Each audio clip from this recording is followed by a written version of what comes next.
नमस्कार, मनी गुरु की इस खास पेशकश में आप सभी का स्वागत है। मैं हूं स्वाति रायना। अब आप अपने एम्प्लॉयज प्रोविडेंट फंड खाते से ज्यादा पेंशन का लाभ ले सकते हैं। समझने की कोशिश करेंगे ईपीएफओ का वो नया नियम जिसके तहत आप अपनी पेंशन में बढ़ोतरी कर सकते हैं, या और भी कई तरीके हैं जिसके जरिए आप ज्यादा पेंशन पा सकते हैं। उन तमाम विकल्पों की भी हम चर्चा करेंगे और समझाएंगे ज्यादा पेंशन का पूरा गणित भी। हमारे साथ दो खास एक्सपर्ट्स हैं, उनसे जरा समझने की कोशिश करेंगे कि पूरा मामला है क्या। मृन अग्रवाल फाउंडर फिनसेफ हमारे साथ हैं और साथ ही अमित कुकरेजा हमारे साथ हैं जो कि फाउंडर है amitkukareja.com से। अमित और मृन दोनों का बहुत स्वागत है आज मनी गुरु के इस खास कार्यक्रम में। सबसे पहले क्योंकि ये पूरी चर्चा चल रही है पेंशन की, और पेंशन मतलब सोशल सिक्योरिटी, रिटायरमेंट के बाद आपकी सुरक्षा का एक बहुत महत्वपूर्ण एक हिस्सा होता है जब आपको हर महीने एक निश्चित राशि मिलती है, और उसके बहुत सारे कई सारे तरीके हैं। सबसे जो ज़्यादा पॉपुलर जो नौकरी पेशा के लिए तरीका होता है वो होता है उसका अपना एम्प्लॉयज़ प्रोविडेंट फंड, जिसमें उसको मैंडेटरी कंट्रीब्यूट करना ही पड़ता है। अब शायद बहुत लोगों को इसके बारे में जानकारी हो भी सकती है, नहीं भी हो सकती है, लेकिन हम और हमारा काम भी, हमारी कोशिश भी रहती है कि बहुत सिंप्लीफाई करना तमाम इन टॉपिक्स को अपने दर्शकों के लिए, कि जो आपका जो ईपीएफ है, एम्प्लॉयज़ प्रोविडेंट फंड है, वो कैसे आपको पेंशन भी देता है। इसलिए सबसे पहले मृन, मैं आपसे समझना चाहती हूँ ईपीएफ के बारे में। तो ज़्यादातर लोगों को मालूम है कि आपके हर महीना 12% आपके खुद के सैलरी से और 12% जो आपका ऑर्गेनाइजेशन है या फिर जिसने आपको नौकरी दी है वो 12% अपने से योगदान करके आपके पेंशन खाते में डालते हैं। ईपीएस, एम्प्लॉय पेंशन स्कीम, ये क्या है, ये जरा समझाइए आसान भाषा में। नमस्कार Swati, thank you for having me on the show. तो हाँ, जैसे कि आपने कहा कि जो एम्प्लॉयर का कंट्रीब्यूशन है वो दो हिस्सों में जाता है। एक है एम्प्लॉय प्रोविडेंट फंड एंड एक है एम्प्लॉय पेंशन स्कीम। तो ये जो 12% जो एम्प्लॉयर कंट्रीब्यूट करते हैं उसमें से 8.33% जाता है एम्प्लॉय पेंशन स्कीम में और 3.67 जाता है एम्प्लॉय प्रोविडेंट फंड में। अच्छा, इसमें एक कैप है, वो ये है कि जो एम्प्लॉयर का जो 8.33% जा रहा है एम्प्लॉय पेंशन स्कीम में, उसमें एक वेज सीलिंग है, स्टैट्यूटरी वेज सीलिंग है 15,000 की। तो इसका मतलब ये हुआ कि 15,000 into 8.33%, which is rupees 1250, is what goes to your employee pension scheme account every month. Okay, तो ये समझना बेहद ज़रूरी है कि जो दोनों का कंट्रीब्यूशन होता है, आपका अपना एज एन एम्प्लॉई और जो एम्प्लॉयर का कंट्रीब्यूशन होता है, जो कुल मिलाकर 24% का योगदान ईपीएफ खाते में जाता है, उसमें जो आपके ऑफिस है, हम ऑफिस कहें, ऑर्गेनाइजेशन कहें, आपका जो एम्प्लॉयर है, उनका जो 12% का योगदान है, उसका 8.33% जो होता है वो आपके पेंशन स्कीम में जाता है। ओके, और जो 3.67% होता है वो आपके प्रोविडेंट फंड खाते में जाता है। अब ये समझना बेहद ज़्यादा ज़रूरी है अमित, हम जो ये एक क्लैरिफाई करने की कोशिश कर रहे हैं ईपीएफ को, और जो इसको ब्रेक डाउन कर रहे हैं, इसमें भी और कुछ नियम हैं जो कि एक ईपीएस, ये जो हम एम्प्लॉय पेंशन स्कीम की बात कर रहे हैं, पेंशन लेने के लिए आपको एलिजिबल होना पड़ता है। मैं फिलहाल अभी जो मौजूदा हमारे नियम है उसकी बात कर रही हूँ। इसमें ये कहा जाता है कि आपकी नौकरी के 10 साल पूरे होने चाहिए तभी आप पेंशन के हकदार होते हैं। इसको थोड़ा सा अगर हम और एलैबोरेट आपके ज़रिए करें कि क्या नियम होते हैं जब आप पेंशन के हकदार बनते हैं through your employees provident fund. देखिए स्वाति, ये जो फिक्स्ड इनकम बेनिफिट्स होते हैं इनके कुछ स्टैट्यूटरी रिक्वायरमेंट्स होती हैं अबाउट इयर्स ऑफ सर्विस। सो वो 10 साल है या 15 साल है या 20 साल है। 10 साल के बाद आप पेंशन थ्रू ईपीएस निकाल सकते हैं, पर उसमें एक एज का भी क्राइटेरिया है। आपका जितना मेरे को ईपीएस की जानकारी है, आपकी एज 50 या 55 होनी चाहिए, तभी आप उस ईपीएस वाले एक्यूमुलेशन से पेंशन विड्रॉ कर सकते हैं, उससे पहले नहीं कर सकते। तो ये थोड़े से कॉम्प्लेक्स रूल्स हैं जो लेबर लॉ से ड्रिवन होते हैं। जितना हम फाइनेंशियल प्लानिंग के व्यू पॉइंट से इसको देखेंगे, तो आज हम फाइनेंशियल प्लानिंग के वो एस्पेक्ट्स अप्रिशिएट करते हैं जिसमें लिक्विडिटी लिक्विडिटी हमको मिले एज एन एम्प्लॉई जब मैं रिटायर करूं, या हमको टैक्स एफिशिएंसी मिले जब मैं रिटायर करूं। तो हमको सिर्फ स्टैट्यूटरी कंप्लायंस के पॉइंट ऑफ व्यू से सोचते हुए अगर हम पेंशन को फिक्स करेंगे तो हो सकता है वो इन्फ्लेशन को बीट ना करे। तो अगर हम प्लानिंग के एंगल से सोचें और इन रूल्स को साइड में रख दें, तो हमको फाइनेंशियल प्लानिंग के फंडामेंटल जो प्रिंसिपल्स हैं उसको ध्यान में रखते हुए अपने पेंशन का प्रोडक्ट चूज करना चाहिए, या वो ईपीएस हो या वो एनपीएस हो। तो मैं आगे थोड़ा सा इलैबोरेट करूंगा अगर आपका क्वेश्चन होगा कि कहाँ पे क्या फायदे हैं, ईपीएस या एनपीएस, या फिर इन कंप्लायंस को अगर हम फॉलो करें तो अपनी उस पेंशन को एश्योर करें या गारंटी करें जो इन्फ्लेशन को भी बीट नहीं कर पाती। बिल्कुल। अब मृन, यहाँ पर ये बात समझना ज़रूरी है कि जब हम पेंशन की बात करें कि रिटायरमेंट पे आपको कितना पैसा मिलेगा, उसमें हम ईपीएफ के नए नियम की अब चलिए बात कर लेते हैं। जो आपने बताया हमें, जो मौजूदा नियम है उसमें ये है कि चाहे आपकी सैलरी कितनी भी क्यों ना हो, 15,000 का कैप किया हुआ है, मतलब 15,000 के आय पर ही कैलकुलेशन होती है पेंशन की। मतलब जो 8.33% है, 15,000 का 8.33%, मतलब 1,250 रुपये हर महीना आपके एम्प्लॉय पेंशन स्कीम में जाता है। अब ये जो नया नियम है जिसकी चर्चा आजकल हर ओर है, जिसमें कहा जा रहा है, जिस पे सुप्रीम कोर्ट ने भी कहा है, वर्डिक्ट दिया, उसका फैसला है, उसके तहत क्या बदलाव है ये समझना चाहते हैं। मोटा मोटी ये लोग कह रहे हैं कि अब आप ज्यादा पेंशन ले सकते हैं अपने एम्प्लॉय पेंशन स्कीम से। जरा इसका थोड़ा मैथमेटिक्स, गणित हमें समझाइए, कैसे ये 1250 की जो राशि है वो बढ़ सकती है, ज्यादा पेंशन कोई नौकरी पेशा ले सकता है। तो सबसे पहले तो एक सेट ऑफ एलिजिबल सब्सक्राइबर्स हैं जो ये कर सकते हैं, जो ईपीएस के मेंबर्स थे ऑन और बिफोर 1 सितंबर 2014 एंड जो हायर अमाउंट कंट्रीब्यूट कर रहे थे। नाउ इसकी गणित ये है कि लेट अस से कि आपकी बेसिक सैलरी जो है वो महीने की 40,000 है। तो अभी क्या हो रहा था कि 1250 ईपीएस में जा रहे थे और ₹3,550 ईपीएफ में। तो अगर आप देखिए 40,000 पर 12% is the employer contribution which works out to 4,800।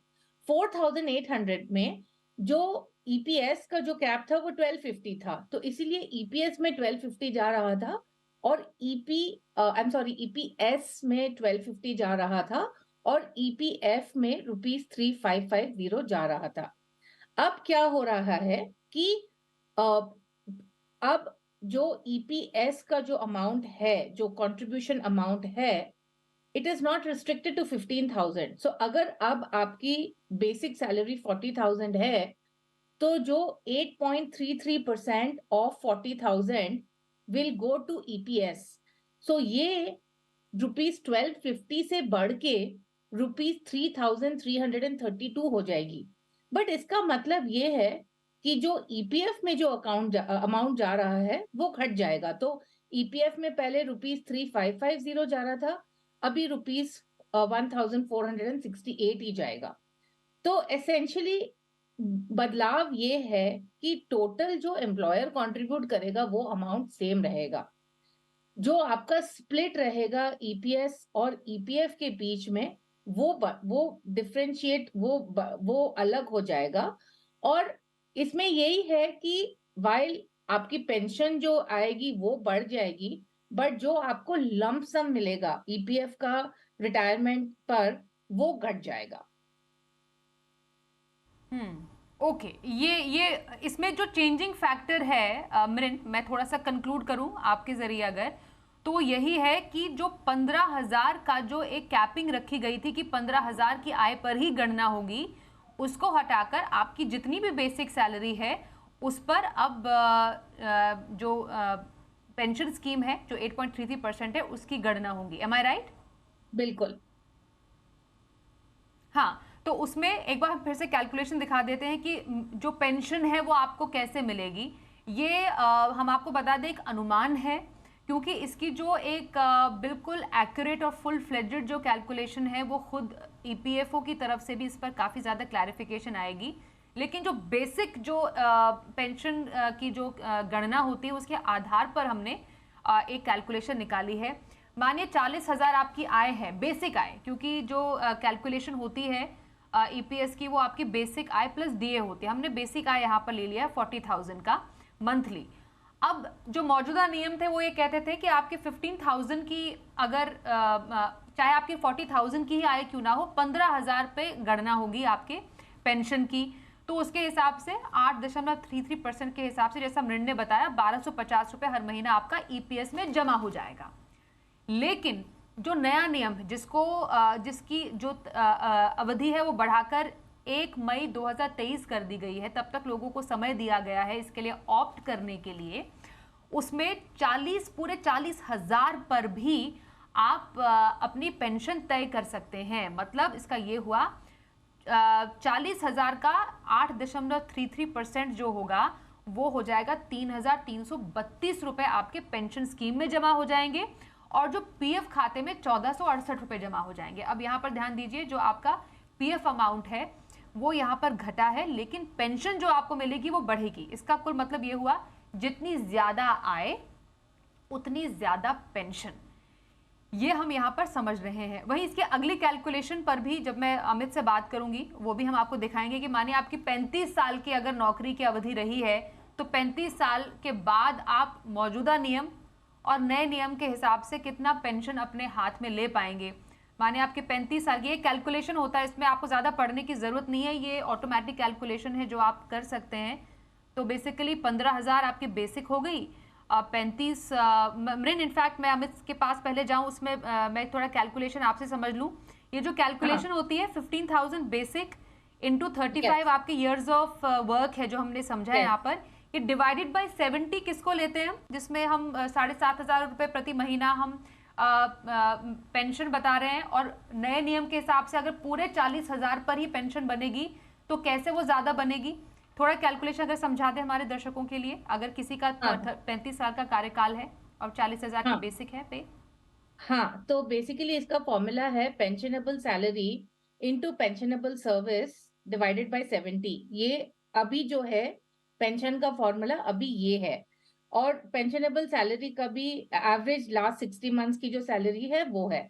तो मान लीजिए कि जो पेंशनेबल सैलरी है वो 40,000 है, और जो सब्सक्राइबर है उसने 35 साल की उनकी सर्विस है। सो देन इट इज अभी जो करंट सिचुएशन है, अगर आप 15,000 के ऊपर कर रहे हैं then it is 15,000 into 35 divided by 70। तो अभी जो पेंशन आ रही है वो है 7,500 महीने की। अब अगर आप हायर पेंशन ऑप्ट करते हैं, अगर आपको 40,000 के ऊपर मिल रही है तो इसमें आएगा आपको 40,000 into 35 divided by 70 which is 20,000। But इसमें मैं ये बता दूं कि ये अभी के फॉर्मूले पर है। हाउएवर ईपीएफओ जो नया फॉर्मूला है कैलकुलेशन ऑफ पेंशन का, उसके बारे में अभी हमें जानकारी नहीं है, and we do not know कि अभी फॉर्मूला क्या होने वाला है। This is just a estimate based on the current formula, but certainly I think the formula is going to change.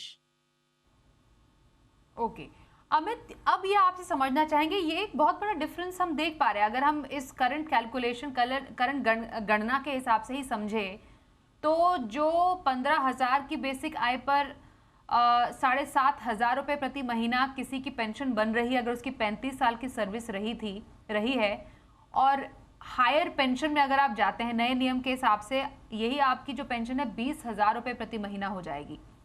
आपको क्या लगता है ऐसे चेंज इन नियमों में बदलाव की जरूरत क्यों पड़ी होगी, जब ऑलरेडी हमारे पास पेंशन लेने के और भी कई तरीके हैं।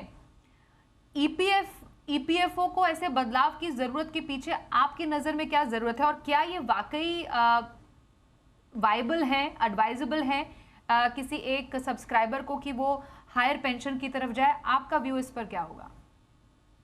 देखिए स्वाति, पहले मैं एक बहुत सिंपल लिटमस टेस्ट प्रेजेंट करना चाहता हूं। जब आप, और फिर मैं आपका क्वेश्चन आंसर करूंगा। आई एम सॉरी, मैं थोड़ा सा टैंजेंट पे जा रहा हूं, but I will quickly cover your question also.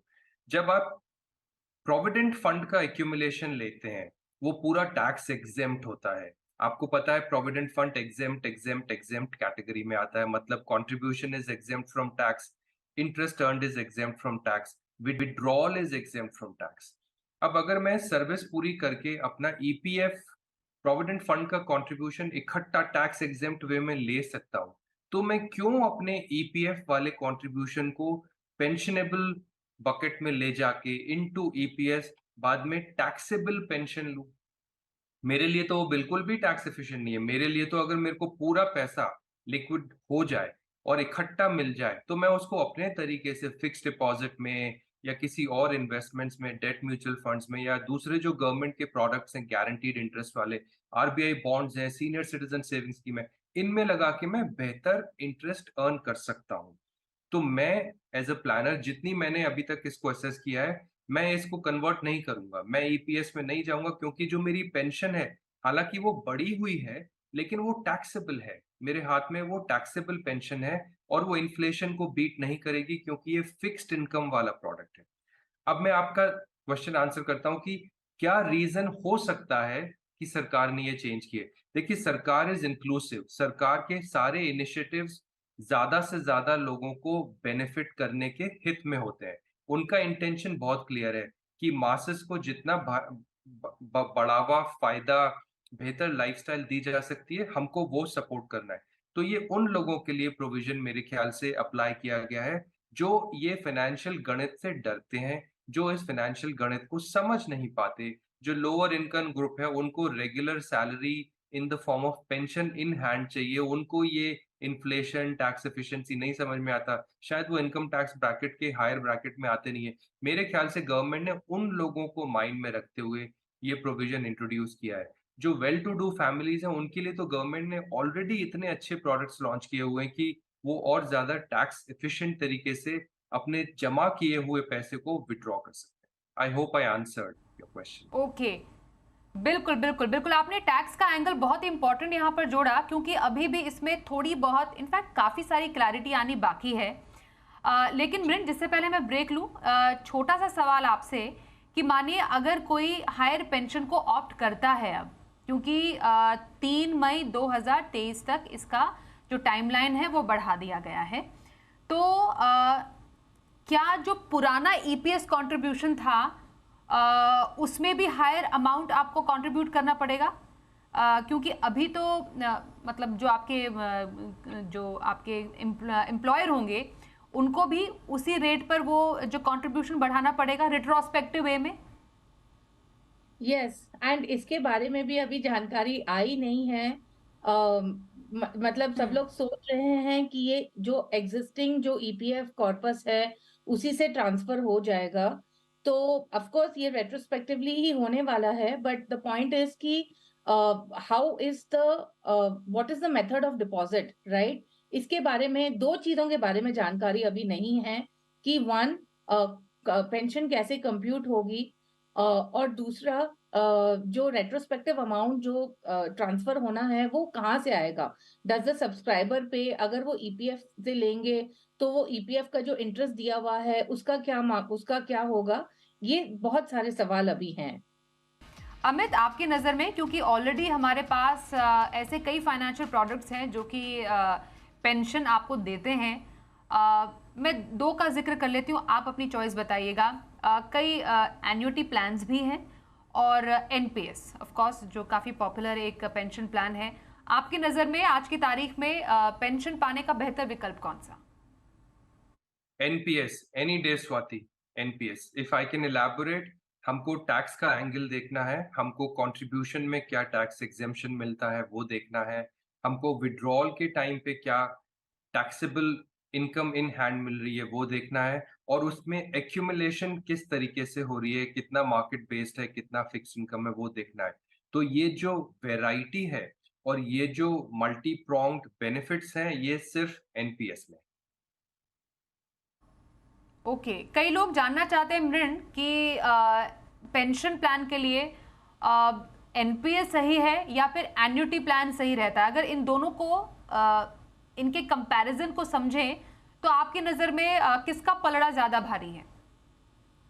मैं भी एनपीएस को ही रिकमेंड करूंगी, वो इसीलिए क्योंकि एक तो ये बहुत ही लो कॉस्ट है। अच्छा, दूसरा क्या है, जो पेंशन प्लान्स हैं इंश्योरेंस कंपनी से, तो इसमें दो फेजेस होते हैं, one is the accumulation phase and the other is the distribution phase.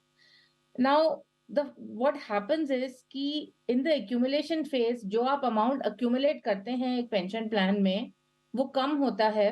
वो इसीलिए क्योंकि ये बहुत हाई कॉस्ट होते हैं, तो इसका आपकी पेंशन के ऊपर ही फर्क पड़ जाएगा। तो एक तो कॉस्ट की वजह से I feel the NPS is better. Secondly the transparency as well. कितने लोग समझते हैं, जो ये इंश्योरेंस कंपनी से जो ये स्टेटमेंट्स आते हैं, कितने लोग समझ पाते हैं कि वो क्या हो रहा है उसके अंदर में, right?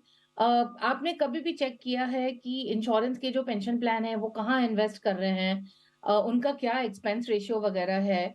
I just feel that NPS is just so much more simple, transparent, low cost. इसमें आप अपने रिस्क के हिसाब से आप इन्वेस्टमेंट ऑप्शन चूज कर सकते हैं, एंड उसमें आपको 60% ऑफ कोर्स टैक्स फ्री मिलेगा, मेच्योरिटी पर 40% से आपको पेंशन मिल जाएगी। तो इस प्रोडक्ट में बहुत ज्यादा बेनिफिट्स हैं। एक छोटा सा, क्योंकि आप दोनों ने एनपीएस चूज किया, बट येट क्योंकि कई लोग एन्युटी प्लान्स भी लेते हैं, अमित आपकी नजर में एन्युटी प्लान्स बेनिफिशियल है आजकल के टाइम में? देखिए, एन्युटी प्लान्स एक लंप सम इन्वेस्टमेंट होती है जो आपको एन्युटाइज करके पेमेंट देते हैं for a fixed period of time. तो अगर आप आज एन्युटी प्लान शुरू करते हैं, ये डिफर्ड एन्युटी भी हो सकता है। तो लेट्स से कि हम इमीडिएट एन्युटी की बात कर रहे हैं, अगर आपने आज पैसे दिए तो वो अगले कुछ सालों तक आपको एक सेट फ्रीक्वेंसी पे आपको टैक्सेबल इनकम देंगे। एनपीएस में क्या होता है, आप मान लीजिए कि हम विड्रॉल स्टेज से कंपेयर कर रहे हैं दोनों को, क्योंकि एक्यूमुलेशन फेज तो एनपीएस का बहुत अच्छा है, आपके पास एक्सपोजर रिकैलिबर करने की अपॉर्चुनिटी होती है, आपके पास अमाउंट कंट्रीब्यूट करने की, ऊपर नीचे करने की अपॉर्चुनिटी होती है। लेकिन आज अगर कोई एनपीएस विड्रॉ करना चाहता है और ये डिसाइड करना चाहता है कि एन्युटी प्लान बेटर है कि एनपीएस, आपके पास एनपीएस में एक बहुत बड़ा एडवांटेज है स्वाति। 60% तक एनपीएस का accumulated amount is tax exempt as a lump sum withdrawal. तो आप 60% एनपीएस का एक्यूमुलेटेड अमाउंट निकाल सकते हैं जो टैक्स एग्जेम्प्ट है, और बाकी 40% को एनवर्टाइज कर सकते हैं जो आपको एक मंथली या एक क्वार्टरली एनुअल पेंशन देगा। तो मेरे लिए एनपीएस विड्रॉल के टाइम पे भी बेटर है, क्योंकि फिक्स्ड एन्युटी प्लान में मैं lump sum taxable amount, lump sum tax exempt amount withdraw नहीं कर सकता। और पेंशन एक टैक्सेबल चीज होती है जो हमेशा जब भी इन हैंड आती है टैक्स कटने के बाद आती है, या आपको टैक्स पे करना पड़ता है। Even in comparison to annuity, I would say NPS. Okay, तो पेंशन पाने के कई तरीके हैं जिसका आज हमने जिक्र किया। ज़्यादा पेंशन भी आप कैसे पा सकते हैं, इस पर और भी कई शोज हम करेंगे जिसमें क्लैरिटी लेने की कोशिश करेंगे कि जो ईपीएफओ के तहत ज़्यादा पेंशन पाने का आपके पास मौका है, उससे आप कैसे ज़्यादा से ज़्यादा फ़ायदा उठा सकते हैं। फिलहाल आज की इस चर्चा में शामिल होने के लिए मृण और अमित, आप दोनों का धन्यवाद हम करेंगे। मनी गुरु में आज के लिए बस इतना ही। वक्त एक ब्रेक का है, देखते रहिए जी बिजनेस।